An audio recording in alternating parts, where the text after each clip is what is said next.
Alright, so this is going to be a really quick video on rotations and chokes in Overwatch.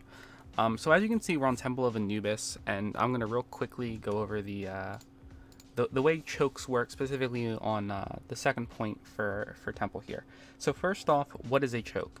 Well, a choke is an area in Overwatch that is a it's small, obviously, right? Like this doorway, and actually most of this bridge is actually a choke. You're confined into a small area with your team if you are pushing, and it makes it very, very easy for the defending team to do a lot of damage to you because of that. And if you're in there for too long, you actually risk getting picks or getting spammed to the point where you just simply can't push any further. You have to make a soft reset or even potentially a hard reset due to aggression from the enemy, or simply not having the resources or even the numbers left available for you to actually contest this point. So the biggest mistakes that I typically see with chokes from teams that I've coached from around 2600 even up to like high masters and even up to low GM is spending a lot of time in chokes. Now here on Temple, we have the choke here, which again extends out onto this bridge quite a bit. We have the choke over here to my right, which is off the screen. And then this also here is somewhat of a pseudo choke if the defending team wants to act on your rotation to this left side of point.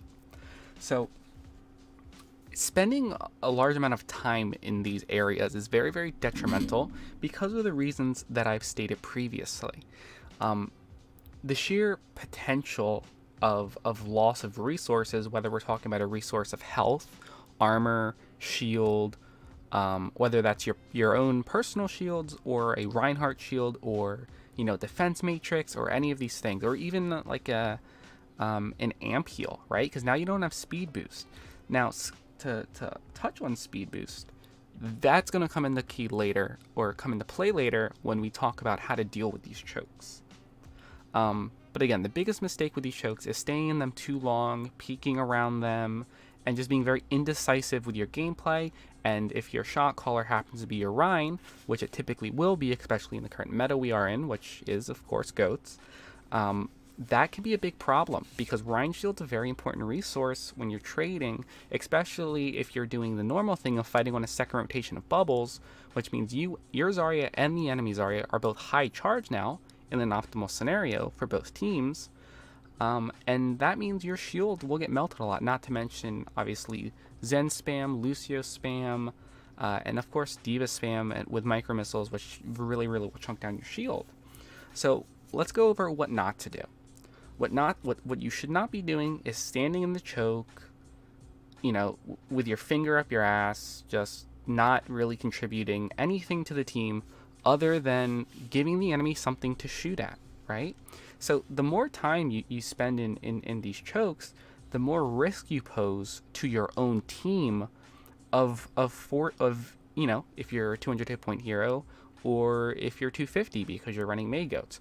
Now you might have to use your wall, or you might have to use your self ice block, or you get picked and now you can't push in. So what we don't want to do is we don't want to linger in these areas, and we don't want to give the enemy the chance to get an advantage on us and increase the amount of time it takes us to actually make an assault on the point. So what should we be doing? We should be actually looking for scenarios where we can be with our team grouped up and use the Lucio speed boost in our GOATS comp to get out of these chokes faster, okay? So if you are in this choke right here, in the middle, right down the middle on second point here, you do not want to be in this choke for more than 2 seconds. If you are in this choke for more than 2 seconds, the amount of spam you risk taking is enough to force you to take a little bit of a side trip this way, and then come around to this other choke over here to the right side of where we are currently standing on point. If you go to the left side here, you have a lot of options here, okay? So let me clear this screen and go ahead and turn for you guys, if the game will let me. There we go. So when we're looking at this side of the choke, we can simply see that obviously there's our choke. You can go down and around, which is a very long rotation, which I do not recommend. You can go down and up these stairs and come to point, which a lot of teams will look to fight you in this area here because this becomes a pseudo choke. Or you can take the very long route around, which is going all the way around here where Ana's will typically set up, or Zen's, and assault the point from that angle. Now, the issue with this is that essentially this entire area here acts as almost like like just one big choke.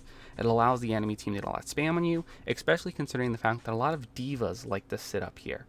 A lot of Anas will also like to sit up there. I've even seen Zenyatta's sit up there.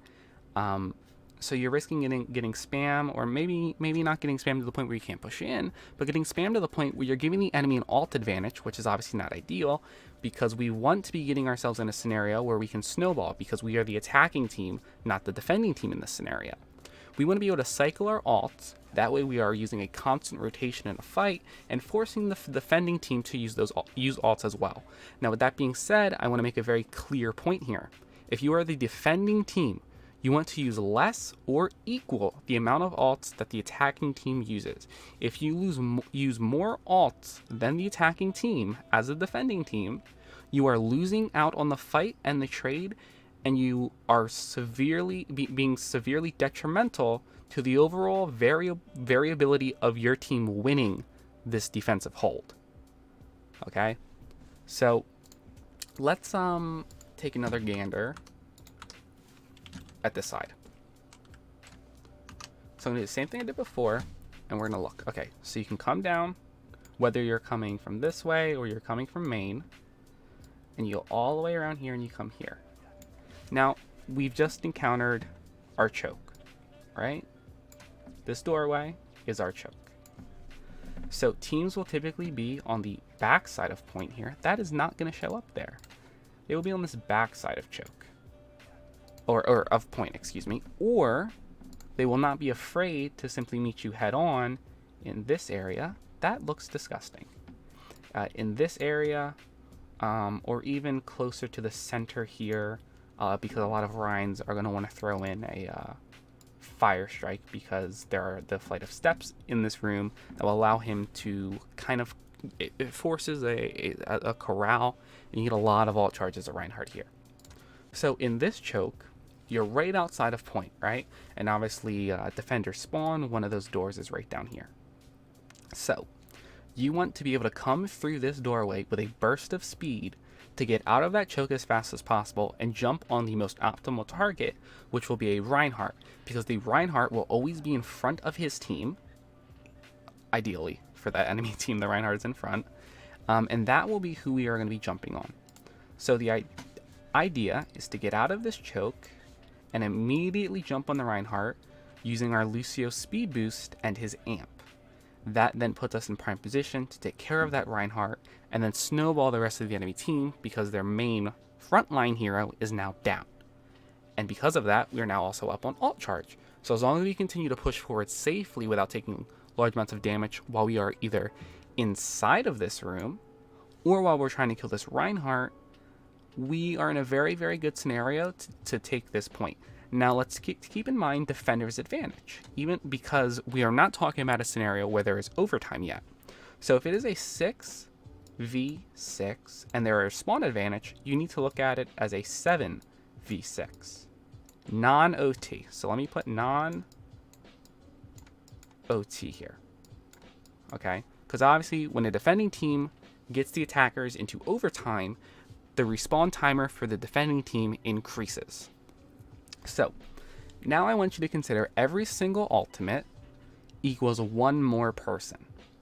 So if let's say this is defender and this is attack.